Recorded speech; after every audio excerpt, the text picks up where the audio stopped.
క్రీస్తునందు ప్రియమైన వారలారా, శుభాలు. ఎలా ఉన్నారు? బాగున్నారా? నిన్నటి దినము ఎలా గడిచింది? ప్రభువుకు మహిమకరంగా జీవించారా? జీవించినట్లయితే ఆయనకు స్తుతులు. లేని ఎడల ఆయన మనలను క్షమించునుగాక. నేటి దిన ధ్యానాంశము ఫిలిప్పీలకు రాసిన పత్రిక 2వ అధ్యాయము 26వ వచనం. ఫిలిప్పీలకు రాసిన పత్రిక 2వ అధ్యాయము 26వ వచనం.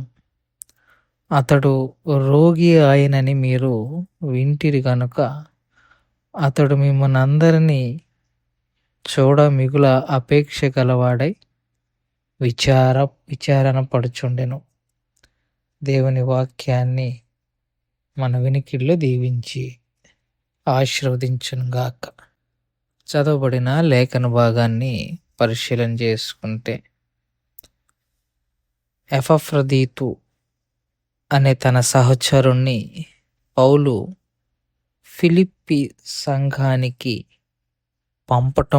తిరిగి పంపటము వెనక ఉన్న ముఖ్య కారణాలను 26 నుంచి 30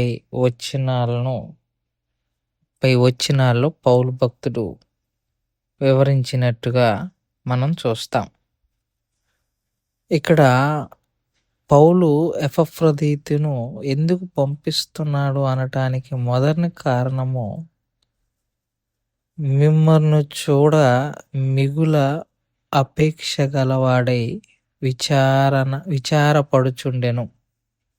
ఫిలిప్పీలో సంఘంలో ఉన్న వారిని అందరినీ చూడాలని మిగుల అపేక్ష గలవాడై విచారపడుచున్నాడు. కాబట్టి నేను అతన్ని మీ వద్దకు పంపుచున్నాను అన్నది పౌలు యొక్క ఉద్దేశం.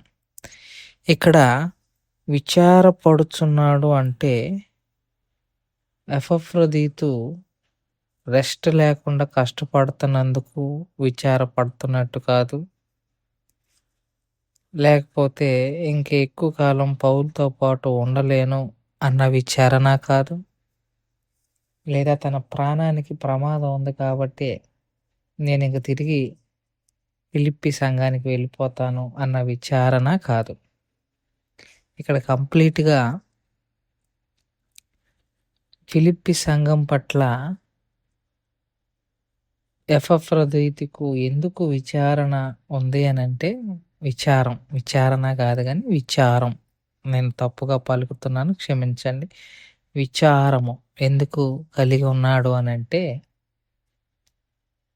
ఫిలిప్పి సంఘానికి ఎపఫ్రదీతు గురించి ఒక వార్త వినిపించింది. అదేంటిది అంటే, ఎపఫ్రదీతు రోగి ఆయను అన్న విషయం వారు విన్నారు. ఆ విషయం ఫిలిప్పి సంఘం విన్నారు. ఎందుకంటే ఎపఫ్రదీతు ఫిలిప్పి సంఘస్థుడే కాబట్టి. అతడు కాస్త బలహీనంగా ఉన్నాడు అన్న వార్త వారు విని, వారు కాస్త భయాందోళనలో ఉన్నారేమో, ఇతగాడు పౌలుకి సహకారిగా ఇక ఉండలేడేమో అన్న భయము, ఆందోళన ఫిలిప్పి సంఘానికి ఒకవేళ ఉందేమో అన్న విచారణే గాని తన బలహీనత వలన, తన యొక్క ఇబ్బంది వలన అయితే తాను విచారపడటం లేదు, తను బాధపడటం లేదు. తనకు బాలేదన్న వార్త ఫిలిప్పి సంఘం విని వారు బాధపడుతున్నారేమోనన్న బాధే తప్ప తన బాధ తనకు బాధ కాదు. ఇది మనం అర్థం చేసుకోవాలి. చాలాసార్లు అంటే సొంత అనుభవాన్ని మీకు పంచుకుంటాను. చాలాసార్లు బలహీనతకి గురవుతుంటాం. మనుషులం కదా, దైవజనులుగా బలహీనతకు గురవుతుంటాం. అందరికీ బలహీనత వచ్చేది వేరు, సంఘ కాపరికి బలహీనత రావటం వేరు. దాంతో విశ్వాసులందరూ అయ్యో! బాలేదా? అయ్యో! ఏంటిప్పుడు ఎలా? అన్న ఆ విచారణ ఉంటది గదా! విచారము. ఆ విచారం ఎక్కువ మమ్మల్ని బాధపెట్టిద్ది. అంటే సంఘస్థులు బాధపడుతున్నారన్న బాధ ఎక్కువుంటది కానీ, మాకు బలహీనత ఉందన్న బాధ మాకు చాలా తక్కువ.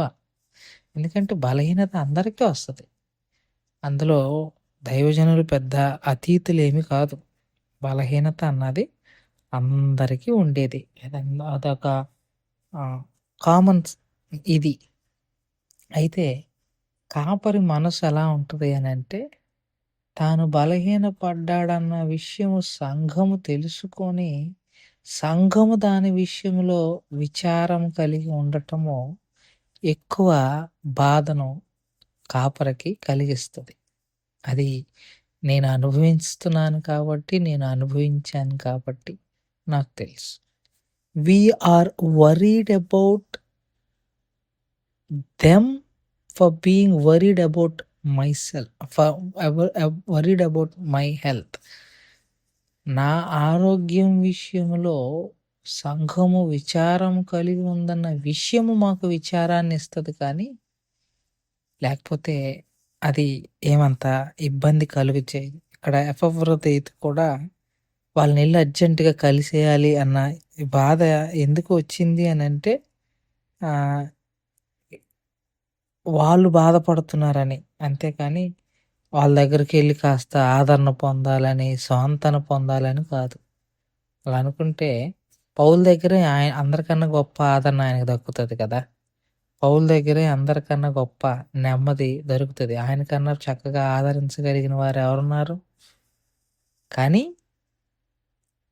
తన ప్రజలు తన విషయంలో విచారం కలిగి ఉండటం ఎపఫ్రోదికి ఎందుకో కాస్త బాధ కలిగి ఒకసారి ఎళ్లి కలిసేసొస్తే పోద్ది. వాళ్ళ విచారం, ఇదిగో నేను బాగున్నాను.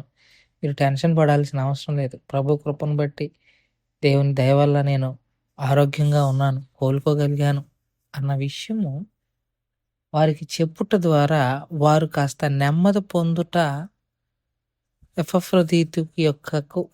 ఎపఫ్రొదీతుకు కాస్త నెమ్మదినిస్తది. అందుకే వెళ్ళాలి అన్న ఆలోచన అతగాడు కలిగి ఉన్నాడు.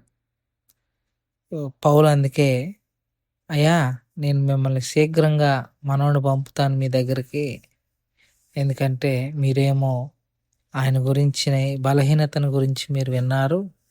మీరు విని విచారపడుతున్నారని ఇక్కడ Epaphroditus విచారపడుతున్నాడు.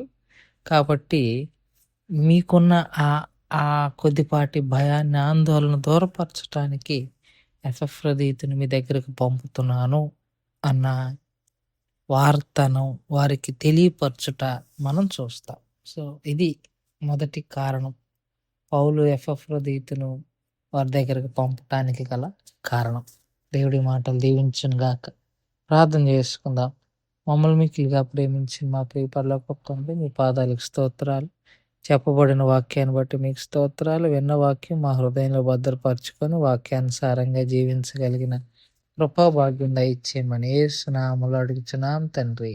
Amen. God bless you.